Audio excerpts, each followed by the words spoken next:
우리나라 초1, 2들은 교과서의 언어 수준을 압도할 정도의 그런 언어 능력을 갖고 있습니다. 우리가 아이들을 바보로 만들고 있는 거예요. 우리의 교육 풍토가. 이거를 자기 방식대로 체계화해서 이걸 해본 적이 없는 겁니다. 왜냐하면 이걸 학원에서 다 해주거든. 어릴 때부터. 영유아기 독서량이 어느 정도로 많냐면 핀란드를 위협할 정도예요.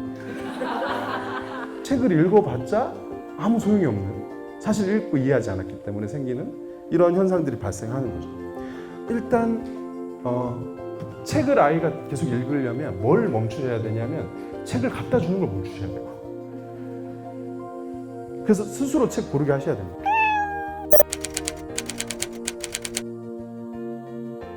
(10년) 전 초등학생보다 지금 초등학생이 훨씬 못해요. 우리가 이제 아이들을 볼 때 애들이 공부를 너무 많이 하니까 요즘 아이들은 공부를 되게 잘하고 되게 많이 알고, 많이 하는 건 맞아요. 많이 하는 건 맞는데 요즘 아이들이 굉장히 우수하다. 그래서 예를 들어서 왜 그런 얘기 있잖아요. 개천에서 웅나던 시대는 끝났다. 이거를 이제 보통 어떻게 받아들이시냐면 사교육이 너무 고도화돼가지고 혼자 공부 못하는 시대다 이렇게 받아들이시잖아요. 근데 완전히 말도 안 돼요. 이런 데이터들을 보면. 그러니까 지금부터 10년 전 초등학생이 지금 초등학생보다 낫고, 지금부터 10년 전에 중학생이 지금 중학생보다 낫습니다. 고등학생 마찬가지고. 슬픈 건 10년 전에도 별로였다는 거예요. 10년 전에도 별로였는데 지금 더 떨어지고 있다는 거죠. 보시면 이런 거예요. 이 중학생, 지금 이제 2018년도 중학생보다 고등학생은 약 3년 정도 선배라고 보면 되는 거잖아요. 3년 전 애들이 3년 뒤 애들보다 좀 나은 겁니다. 그 관점으로 보셔야 돼요.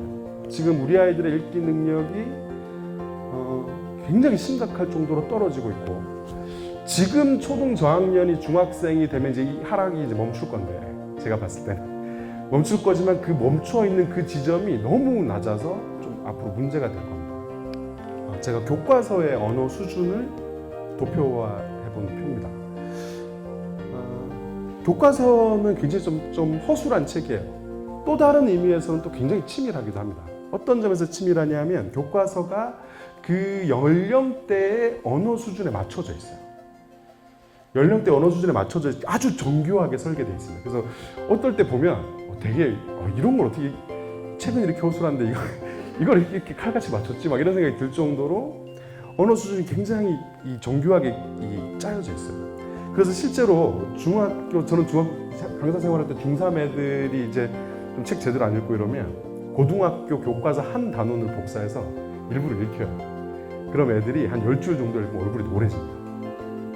이걸 내가 고등학교 가서 공부해야 된단 말이야? 막 이런 삘로.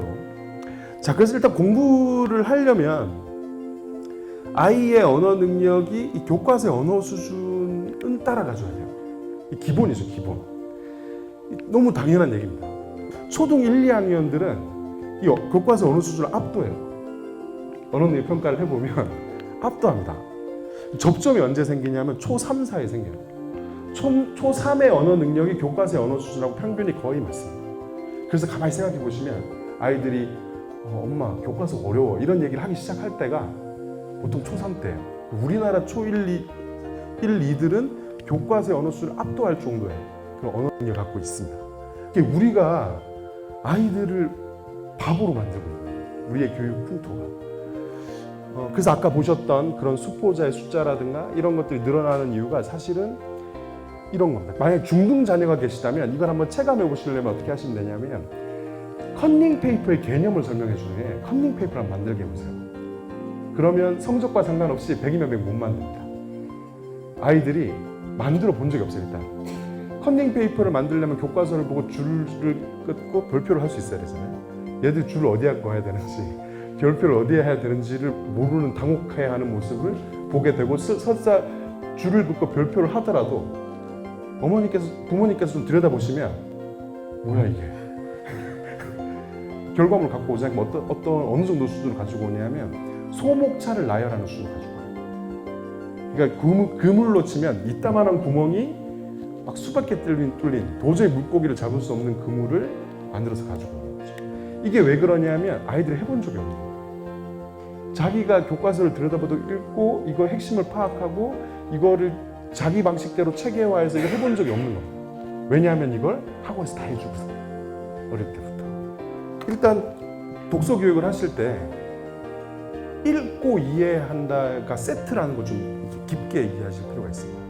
그러니까 우리 아이들이 실제로 그 통계 자료를 보면 우리 아이들의 독서량이 어떻게 잡히냐면 0세부터 100세까지 중에 우리나라에서 책을 가장 많이 읽는 세대가 어느 세대일까요? 영유아기죠, 영유아기. 영유아기는 사실 스스로 읽을 때가 아니고 이제 읽어줄 때죠. 영유아기 독서량이 어느 정도로 많냐면 핀란드를 위협할 정도예요. 그때만 딱 떼서 놓고 보면 세계적인 이 독서 강국이에요. 우리나라 1, 2학년 아이들이 교과서의 언어 수준을 압도하는 언어 능력을 왜 갖고 있는지 한번 생각해 보셔야 돼요. 책을 읽는다는 건 읽고 이해하는 거예요. 근데 초3부터 초6까지 아이들 중에 어떤 현상이 많냐면 책은 들고 있는데 읽지는 않는 어떤 이상한 상태의 시간을 보내는 아이들이 굉장히 많아요. 이게 현상으로 드러나는 게 뭐냐면 학습만 합니다. 또 다른 하나가 뭐냐면 속독이에요. 이 두 가지로 이제 책을 들고는 있는데 읽지는 않는 어떤 상태. 그래서 책을 읽어봤자 아무 소용이 없는, 사실 읽고 이해하지 않았기 때문에 생기는 이런 현상들이 발생하는 거죠. 그리고 중학생이 되면 사실상 독서 인구는 거의 의미가 없을 정도로 사라집니다.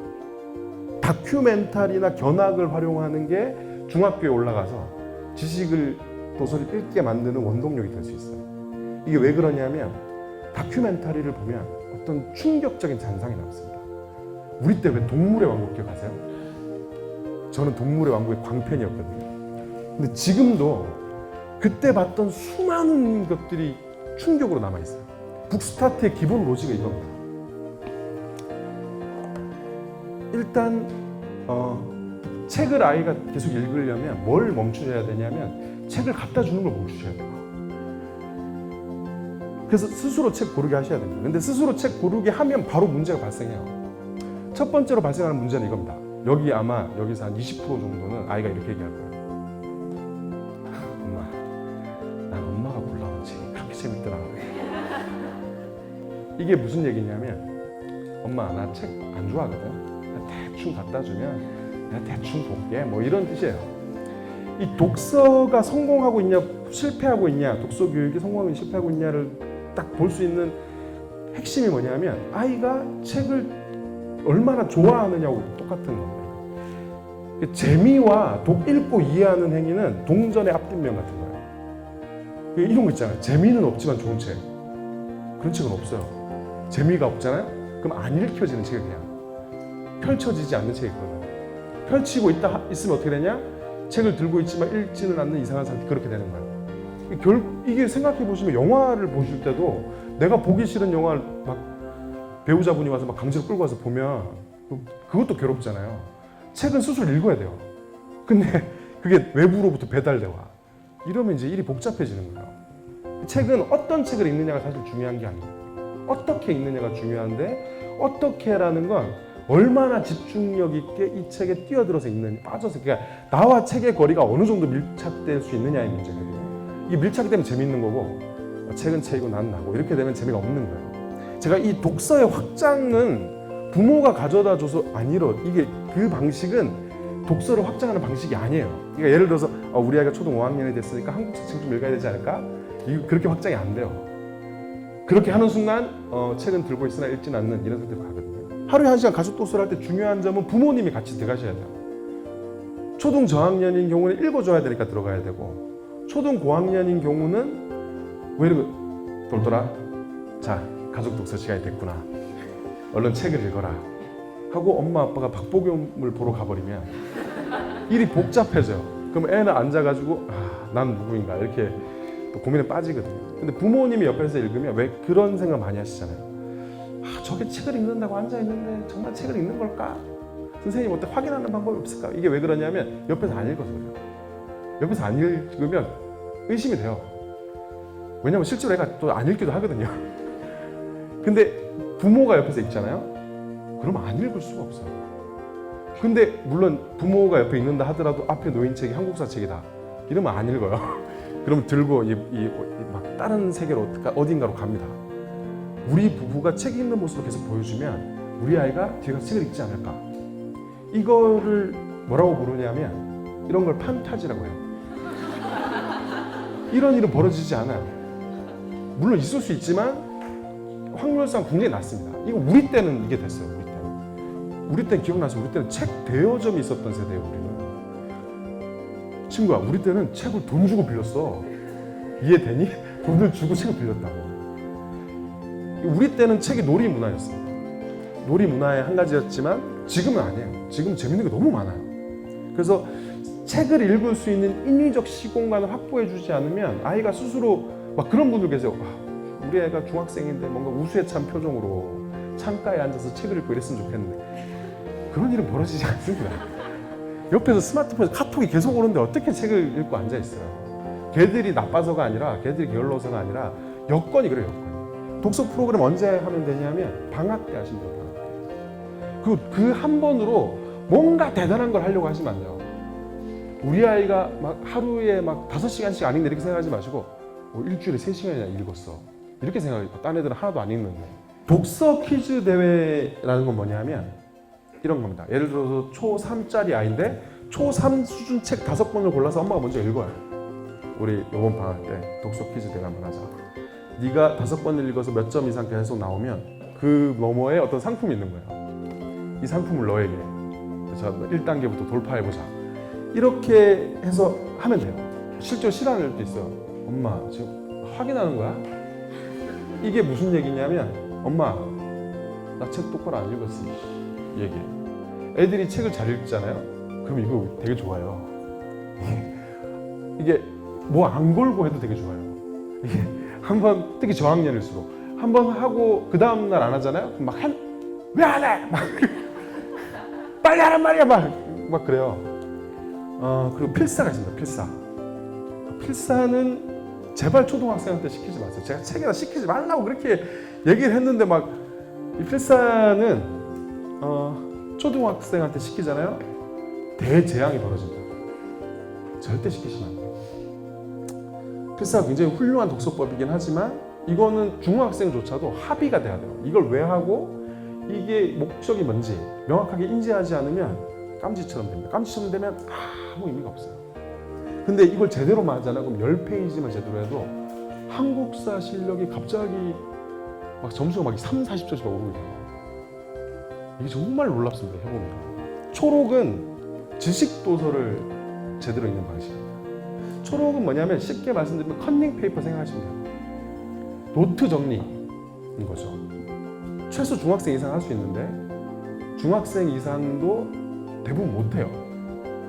아까 우리 친구들이 컨닝 페이퍼를 못 만드는 것처럼. 그래서 초록은 학교 공부할 때 쓰시면 좋다. 반복 독서는 인위적으로 불가능합니다. 반복 독서를 할 수 있는 유일한 방법은 인생책을 만나는 것밖에 없어요. 그리고 슬로우 리딩은 초1, 초2, 초3 이렇게 시키면 안 됩니다. 왜냐하면 그 친구들은 아직 이면을 사고하는 걸 몰라요. 그럴 나이가 아니에요.